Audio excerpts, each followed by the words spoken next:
ஏங்க என்ன மாரி படங்க இது? நான் கண் கலங்கிட்டேன், எழுந்து நின்னு வேகமா கை தட்டிட்டேங்க அப்படின்ற மாதிரி, எஸ்கே என்று அழைக்கப்படக்கூடிய நம்ம சிவகார்த்திகேயன் இருக்காரு இல்லையா? அவர் வந்து நந்தன் படத்த பார்த்துட்டு பயங்கரமா பிரமிப்பாகி பேசியிருக்காரு.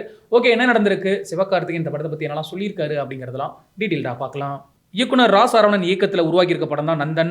இந்த படமானது செப்டம்பர் 20ஆம் தேதியான இன்னைக்கு ரிலீஸ் ஆகியிருக்கு. எல்லா இடத்துலயுமே நல்ல வரவேற்பு கிடைச்சிருக்கு அப்படின்னே சொல்லலாம். விமர்சகர்கள் எல்லாருமே இந்த படத்த பயங்கரமா பாராட்டிக்கிட்டு இருக்காங்க. ரா. சரவணன பொறுத்தளவுக்கு கத்துக்குட்டி, உடன்பிறப்பே அப்படின்ற படங்களின் மூலமா ரசிகர்களோட கவனத்தை ஈர்த்தவரு. இந்த படத்துக்கு ஜிப்ரான் இசையமைச்சிருக்காரு. சசிகுமாரோட சமுத்திரக்கனி உள்ளிட்டோர் நடிச்சிருக்காங்க. இந்த படமானது இன்னைக்கு வெளியாகி இருக்கு. இந்த படத்தை பத்தி தான் சிவகார்த்திகேயன் பயங்கரமா பாராட்டி இருக்காரு. இந்த படம் ரிலீஸ் ஆகிறதுக்கு முன்னாடியே இந்த படத்தோட இயக்குனர் செய்தியாளர்கள் சந்திப்புல ஈடுபட்டாரு. அப்ப செய்தியாளர்கள் சந்திப்புல என்ன கேட்டாங்க அப்படின்னா, முதல்வர் ஸ்டாலினோட ஆட்சியானது தமிழ்நாட்டுல பொற்கால ஆட்சியா இருக்கு அப்படின்னு சொல்லி ஆளும் கட்சியினர் சொல்லிக்கிட்டு இருக்காங்க. அப்படி இருக்கும்போது சிஎம் ஸ்டாலினோட புகைப்படத்தை யூஸ் பண்ணிருக்கீங்க, ஏன் இந்த மாதிரி அப்படின்னு சொல்லி கேள்வி எழுப்பினாங்க. இதுக்கு இயக்குனர் என்ன பதில் சொன்னாரு அப்படின்னா, நான் பொய் சொல்லல, நான் படத்துல காமிச்சிருக்க தேதி எப்ப 2024 தான் இருக்கும். அதுக்கு தகுந்த மாதிரி தான் நான் காட்சி அமைச்சிருக்கேன். 2024 காமிச்சிட்டு வேற ஒரு முதலமைச்சரை என்னால காட்ட முடியாது. இப்பவும் சாதி கொடுமைகள் அங்க நடந்துகிட்டு தான் இருக்கு. இந்த பிரச்சனை எல்லாம் தீர்ந்த மாதிரி இல்ல. ஆனா முதல்வர் ஸ்டாலின் புகைப்படத்தை பயன்படுத்தினதுல எந்த உள்நோக்கமும் இல்ல அப்படின்னு சொல்லி விளக்கம் கொடுத்திருந்தாங்க.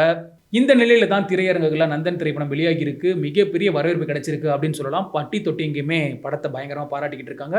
இந்த ஒரு வேளையில தான் நடிகரும் தயாரிப்பாளருமான சிவகார்த்திகேயன் இருக்காரு இல்லையா, அவர் படத்தை பத்தி புகழ்ந்து தள்ளியிருக்காரு. அவர் என்ன சொல்லியிருக்காரு அப்படின்னா, படத்துல சசிகுமார் அண்ணன் வித்தியாசமா நடிச்சிருப்பாரு அப்படிங்கறத நினைச்சுக்கிட்டு தான் நான் படம் பார்க்கவே போனேன். எப்படியும் படம் ராவா தான் இருக்கும் அப்படிங்கறத நினைச்சிருந்தேன். ஆனா படத்தோட முதல் காட்சியிலேயே இயக்குனர் சரவணன் என்ன பிரமிப்புல அழுத்திட்டாரு. எனக்கு இருக்கக்கூடிய சினிமா அறிவுக்கு இந்த படத்தோட முதல் காட்சி பிரமிப்பு தான். அதுக்கப்புறம் சசிகுமார் அண்ணனோட வெள்ளந்தியான நடிப்புல என்ன ரொம்பவே பிரமிக்க வச்சுட்டாரு. படம் ராவா இருக்கும் அப்படின்றது தெரியும். ஆனா இவ்வளவு நெருக்கமா இருக்கும் அப்படிங்கறத நான் எதிர்பார்க்கவே இல்லை. படத்தை பார்த்து நிறைய இடத்துல சிரிச்சேன்.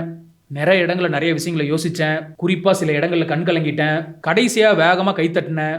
இது எல்லாத்தையுமே ஏற்படுத்தினது ரா. சரவணனோட எழுத்தும் மேக்கிங்கும் தான். நந்தன் தமிழ் சினிமாவில் அருமையான படைப்பு அப்படின்னு சொல்லி சிவகார்த்திகேயன் பயங்கரமா பாராட்டியிருக்காரு. இந்த வீடியோவை நந்தன் பட இயக்குனரான ரா. சரவணன் அவருடைய எக்ஸ் தளத்தில் வெளியிட்டிருக்காரு.